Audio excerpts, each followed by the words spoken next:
Good morning. Welcome to Midweek Musings. I'm Kent Little, pastor here at Trinity Heights United Methodist Church in Newton, Kansas. I'm a little flustered because I was knee deep in emails, and I looked at my clock and it was 10:30, and so I'm like, oh, I better get over here and do my midweek musings. Anyway, so I'm a little flustered, but I'll get over it. So anyway, well, welcome.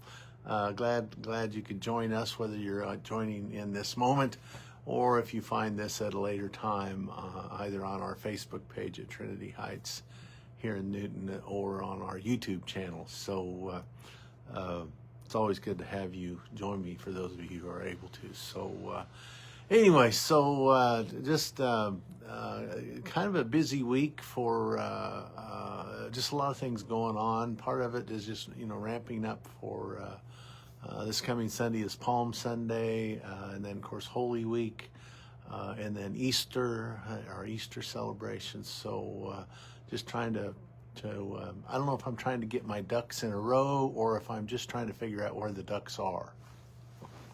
And so anyway, but cruising along here this morning. Obviously, I need to pay a little closer attention to the clock so I don't get flustered in the midst of everything I'm doing. So anyway, welcome.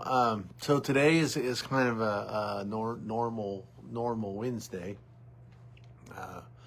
I'll have my book study at 4:30. Feel free to join us, whether you've been coming or not. The more the merrier. So at 4:30 we'll have the book study. At 5:30 is our WOW meal in the fellowship hall. I believe I read somewhere we're having tacos, I think, a taco bar, if you will. Anyway, I'm 99.9% sure that's right.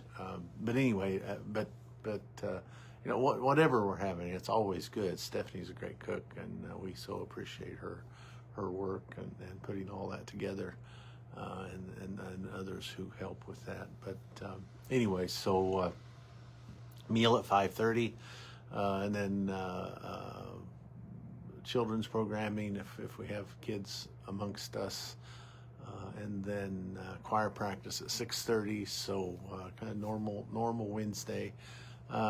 Thursday, tomorrow, Coffee with Kent out at the 1887 Cafe on the Bethel College campus, from 9:30 to 10:30-ish, depending on when we wrap up our conversations. And please come and join us if you're able to, whether you've come before or not. There's no structure to it. There's no programming. We don't do a book study or a Bible study or it's just an informal time to get together once a week to talk about whatever we decide we want to talk about. The weather, what's going on in our lives, we're going anywhere for Easter, et cetera, et cetera. So come join us, grab your favorite morning beverage and have a sit. So this Sunday is Palm Sunday, and as you know, the overarching theme of our Lenten and Easter worship series is questions. So many questions. So I titled my sermon for this coming Sunday is "Who is this?" Keying off of Jesus' entry into Jerusalem on the donkey, and in one way or another, people are asking, "Who is this?" Some are saying who it is. Some are wondering who it is. Some are plotting to get rid of whoever this is, etc. And so I want to wrestle a little bit with that Sunday, just in terms of who is Jesus for us? There's a book by Marcus Borg and John Dominic Crossan called The Last Week, and they talk about Jesus' entry into Jerusalem and how that time of year, in Jesus' day, there were actually two processions into the city. On the time when Jesus rode in, there was on one end of town, the Romans were processing in on their mighty steeds with their armor and their swords. It was a show of force. It was a show of might. It was a show of domination. It was a show of oppression and power. You do what we want you to do, or else, kind of thing. So it was a manner of empire and a regime, and it was meant to instill fear and dread into the people as they watched them march into town. On the other end of town was Jesus and his procession, not on a mighty steed, but on a lowly donkey, not with armor, but with cloaks being spread upon the ground in front of him, not with swords and spears, but with palm branches. A very different image Jesus is trying to portray.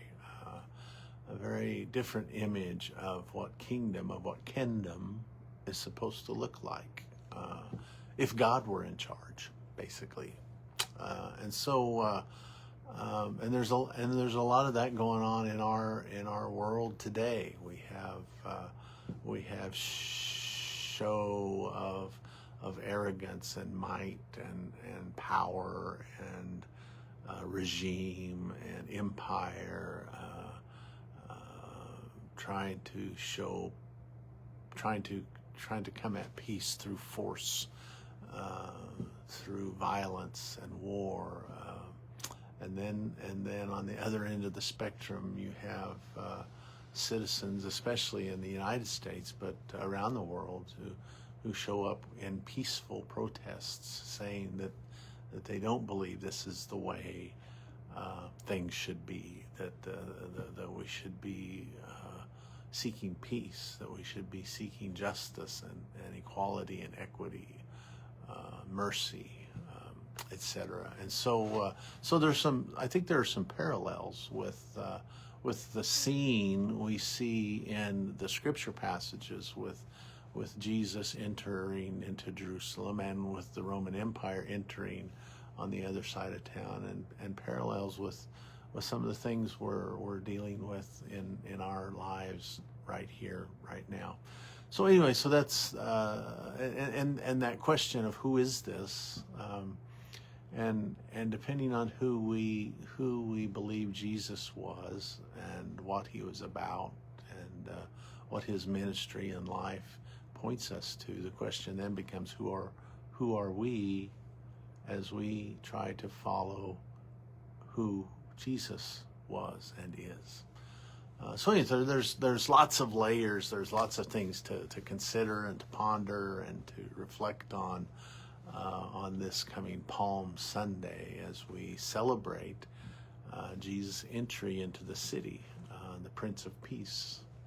And so I hope you'll join us 10 a.m. here, of course, in person, and then, or if you can't get here in person, of course, our live stream on our YouTube channel, and you can find that link on our website. So I hope you can join us one way or another. We'll have palms, and we'll be waving them as well. And then just a blip about then the coming week. Of course, it's Holy Week. Thursday night, Maundy Thursday night, we'll have a Maundy Thursday service here. We're not going to do the potluck service like we've done in the past. We're having, Sunday morning, I forgot to mention, this coming Sunday morning, we have our fifth Sunday. It's a fifth Sunday. We'll have our fifth Sunday carry-in brunch at 9 o'clock. So bring your favorite breakfast dish, breakfast casserole, cinnamon roll, or whatever you like to fix for breakfast, and we'll have a time of fellowship and food on Palm Sunday at 9 o'clock. So anyway, take that in. So and because of that, we kind of decided that, well, we didn't know that we needed 2 potlucks in 1 week. Though it would have been okay with me. I like to eat, but anyway. So we're not going to do a potluck on Monday, Thursday. On Thursday night, we will have a service in the sanctuary. We'll share together in Holy Communion and remember that gathering and Jesus' institution of the Last Supper, and then their journey to the garden. And so we will have Monday, Thursday service. We just won't do the potluck piece. And then on Good Friday, we are joining St. Michael's Episcopal Church, as well as, I think, 3 of our Mennonite brothers and sisters churches here in Newton, as well as Salem United Methodist Church. I think that's all of it, and us, and Trinity Heights. Anyway, we're going to do an ecumenical service together on Friday night at St. Michael's Episcopal Church over, is it Old 81? I think that's right. Anyway, I think they're going to do St. Michael's will do a Stations of the Cross at 6 o'clock, if that's something you're interested in. I think I'm going to go to that just because I've never done that before. I've never participated in that before, and so I want to go experience that. And then the service itself will be at 7. And so that's Good Friday at St. Michael's Episcopal Church, a week from this Friday, so on Good Friday. And then our Easter celebration here at Trinity Heights, worship at 10 o'clock, and then immediately following worship at 11-ish, give or take, we will have an egg hunt, Easter egg hunt for the kids. And so everyone is invited to be a part of that. So hope you can be here for worship. And then following worship, we'll celebrate having an Easter egg hunt for the little ones, hopefully outside, assuming the weather's going to be nice. So anyway, so that's kind of what's happening here at Trinity Heights United Methodist Church in Newton. Glad you joined me. It's supposed to be a glorious day today. I think it may be a little windy, but I think it's supposed to be up in the 80s at least. And then I think I saw the next, I don't remember now exactly what day, they're forecasting like 97 in the next couple of days, which is just crazy. Anyway, so but yeah, so get out and enjoy the weather. I haven't done it yet, but I think I'm gonna maybe get my bicycle out of the corner of the garage and clean it up and tune it up, and maybe get some bicycle riding in as the weather gets warmer. So anyway, hope you can get out and enjoy the day. Hope you're having a great day. Thank you for being here, and always encourage us all to continue to seek out peace and to be a light and to love one another, every single other, until there are no others, only one beloved community of all. Thank you for being here. Have a great, I can't talk. Have a great day. Goodbye and God bless.